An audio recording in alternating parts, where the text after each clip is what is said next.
Salam Indonesia, salam Nusantara dari Sabang sampai Merauke, dari Miangas sampai Pulau Rote. Mantap iman kita, mantap kasih kita, mantaplah pengharapan kita tentunya dalam Yesus Kristus menjadi Tuhan dan Juru Selamat kita dan Juru Selamat dunia. Jangan katakan bahwa Yesus bukan Tuhan, jangan katakan pula bahwa Yesus bukan Juru Selamat. Dia adalah Tuhan, Dia adalah Juru Selamat. Kalau engkau percaya, engkau akan diselamatkan. Kalau engkau tidak percaya, engkau akan dihukum. Kiranya Tuhan Yesus menolong kita terus untuk memilih yang terbaik dalam hidup ini. Dan Yesus sudah berkata, akulah jalan dan kebenaran dan hidup, tiada seorang sampai kepada Allah kalau tidak melalui aku. Dan keselamatan tidak ada dalam siapapun juga selain di dalam Dia Yesus Kristus, karena di bawah kolongan ini tidak nama lain yang diberikan kepada manusia yang olehnya kita diselamatkan. Karena begitu besar kasih Allah akan dunia ini sehingga Ia mengaruniakan anaknya yang tunggal, supaya setiap orang percaya kepada tidak binasa melainkan peroleh hidup yang kekal. Dan jangan katakan bahwa Yesus bukan Tuhan, jangan katakan pula bahwa Yesus bukan Juru Selamat. Dia adalah Tuhan, Dia adalah Juru Selamat. Kalau engkau percaya, engkau akan diselamatkan. Engkau tidak percaya, engkau akan dihukum. Paulus sudah mengatakan dengan jelas, dengan hati percaya engkau dibenarkan, dengan mulut mengaku engkau diselamatkan. Dengan hati percaya, di mana engkau percaya bahwa Allah telah membangkitkan Dia dari antara orang mati, dan mengaku dengan mulut bahwa Yesus adalah Tuhan. Mantap! Kiranya Tuhan Yesus memberkati kita di pagi ini, dan kekuatan Tuhan, kekuatan firman, kekuatan Roh Kudus, kekuatan doa, kekuatan iman akan menyertai kita dalam perjalanan di hari Minggu ini. Kiranya Tuhan Yesus memberkati kita, dan biarlah kasih dan kemurahan Tuhan menyertai kita. Dan sebelumnya mari kita berdoa. Terima kasih Tuhan, kiranya Tuhan Yesus memberkati dan menolong kami. Di dalam nama Yesus Kristus kami berdoa. Haleluya. Amin.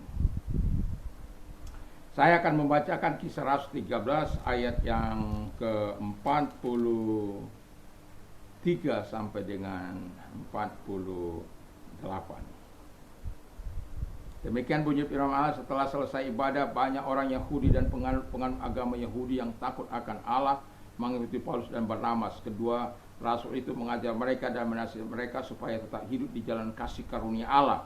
Pada hari Sabat berikutnya datanglah hampir seluruh kota dan berkumpul untuk mendengarkan firman Allah. Akan tetapi ketika orang Yahudi melihat orang banyak itu, penuhlah mereka dengan iri dan sambil menghujat mereka membantah apa yang dikatakan oleh Paulus. Tetapi dengan berani Paulus dan Barnabas berkata, memang kepada kamulah firman Allah harus diberitakan lebih dahulu, tapi kamu menolak dan menganggap dirimu tidak layak untuk beroleh hidup yang kekal. Karena itu kami berpaling kepada bangsa-bangsa lain.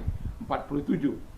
Sebab inilah yang diperintahkan kepada kami, aku telah menentukan engkau menjadi terang bagi bangsa-bangsa yang tidak mengenal Allah, supaya engkau membawa keselamatan sampai ke ujung bumi. Haleluya. Mendengar itu bergembira semua orang yang tidak mengenal Allah, dan mereka memuliakan firman Tuhan, dan semua orang yang ditentukan Allah untuk hidup yang kekal menjadi percaya. 19. Lalu firman Tuhan disiarkan di seluruh daerah itu. Puji nama Tuhan. Nah, ini pemberitaan firman Allah di Antioquia. Dan Alkitab katakan tetap hidup dalam kasih karunia Tuhan. Nah, jemaat di Antioquia hidup dalam takut akan Tuhan. Kita tahu bagaimana orang yang hidup dalam takut akan Tuhan, dia akan menjauhi segala apa yang jahat, dan dia akan menjauhi apa yang berbau dosa dan pelanggaran. Dan Alkitab mengatakan orang yang takut akan Tuhan itu akan senantiasa menyatakan diri kepada Tuhan, karena dia tahu bahwa dalam takut akan Tuhan itu ada ketenteraman yang besar, ada perlindungan, ada sumber hidup yang kekal, dan juga akan terhindar dari jerat maut. Dan itulah sebabnya jemaat di Antioquia adalah jemaat yang menerima firman Allah itu, dan mereka hidup dalam takut akan Tuhan. Walaupun ada sebagian orang-orang di Antioquia itu orang-orang yang tidak takut akan Tuhan, yang menimbulkan huru-hara dan pertikaian. Dan sampai saat ini kita bisa melihat dalam kekristenan juga ada banyak yang seperti itu sekarang ini. Bukannya malah dengan sungguh-sungguh kepada Tuhan, malah membuat aib, hidup dalam perzinahan, hidup dalam narkoba, hidup dalam kecemaran dan lain sebagainya. Tetapi saya mau katakan, biarlah kita memilih untuk takut akan Tuhan. Yang kedua, Jemaat di Antioquia itu adalah hidup yang menyukai firman Tuhan. Wow. Jadi kalau hidup kita menyukai firman Allah, tidak ada hari tanpa firman Allah. Kalau kita bisa makan 3 kali satu hari, mengapa jiwa kita, rohani kita tidak bisa makan 3 kali dalam satu hari? Dan saya bersyukur karena saya tahu bahwa kalau saya bisa makan, bahkan hari-hari ini jiwa saya lebih banyak makan daripada jasmani saya. Jasmani saya sudah berapa lama ini makan hanya 1 kali dalam satu hari. Kalaupun ada 2 kali itu dalam rangka ada hal-hal yang mungkin udah nggak tahan laparnya gitu ya. Kadang-kadang karena ada pesta, ada urusan dan lain sebagainya. Tapi sudah berapa lama ini saya mengambil sikap untuk 1 kali saja makan dalam satu hari. Tetapi saya menikmati firman Allah hampir di selah waktu saya yang ada. Baik saya duduk, baik saya sampai ada di pembaringan sebelum tidur. Dan yang mau saya katakan, kita harus menyukai firman Allah. Bukan hanya menyukai, tetapi memperkatakan firman Allah dan merenungkan firman Allah dan menyimpan.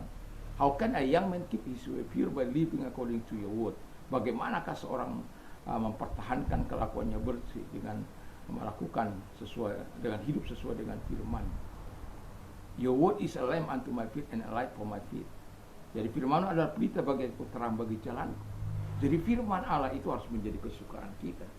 Dan firman Allah itu harus menjadi motor penggerak dari hati kita, motor penggerak dari pikiran kita, motor penggerak dari segala tindak tanduk kita, motor penggerak dari segala hal yang menyenangkan hati Allah. Puji nama Tuhan. Yang ketiga, jemaat di Antioquia juga hidup dalam keselamatannya. Jadi karena sudah melakukan firman Allah dan hidup dalam keselamatan Tuhan. Dan kita tahu keselamatan itu sangat berharga. Penentuanmu untuk engkau masuk itu karena engkau diselamatkan, karena engkau percaya kepada Tuhan Yesus Kristus.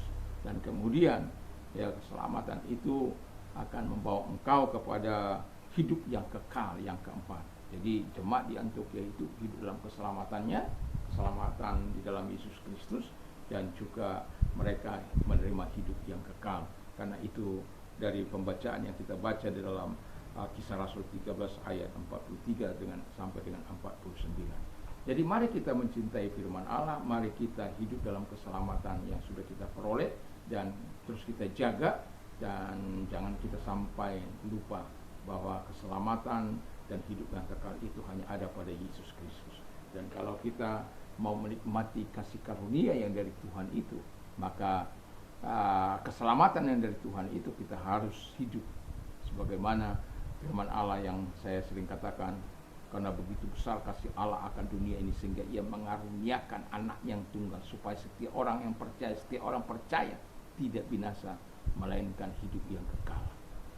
Dan Kisah Rasul 4 ayat 12 itu, dan keselamatan tidak ada dalam siapapun juga selain dalam Dia, karena di bawah kolong langit ini tidak ada nama lain yang diberikan kepada manusia yang olehnya kita diselamatkan. Jadi keselamatan itu hanya ada pada Yesus, tidak ada pada yang lain. Siapa? Katakan saja siapa? Pada siapa? Pada Allah. Bagaimana caranya? Ada Allah, banyak Allah, tapi Allah yang kita kenal adalah Allah di dalam Yesus Kristus. Kalau dalam 1 Korintus 6:8 ayat yang ke-6 dikatakan di sana bahwa hanya ada satu Allah, yaitu Bapa, yang daripadanya berasal segala sesuatu, yang untuknya kita hidup. Jadi untuk Dia kita hidup. Dan satu Tuhan, yaitu Yesus Kristus. Jadi satu Tuhan saja, yaitu Yesus Kristus, yang olehnya segala sesuatu dijadikan, dan oleh karenanya kita hidup. Jadi jangan pernah sombong, jangan pernah kita menghilang dari keselamatan dan anugerah Tuhan itu. Supaya apa? Kita menikmati yang terbaik dalam hidup ini. Dan tetap hidup dalam kasih karunia Allah memang bukan sesuatu yang mudah.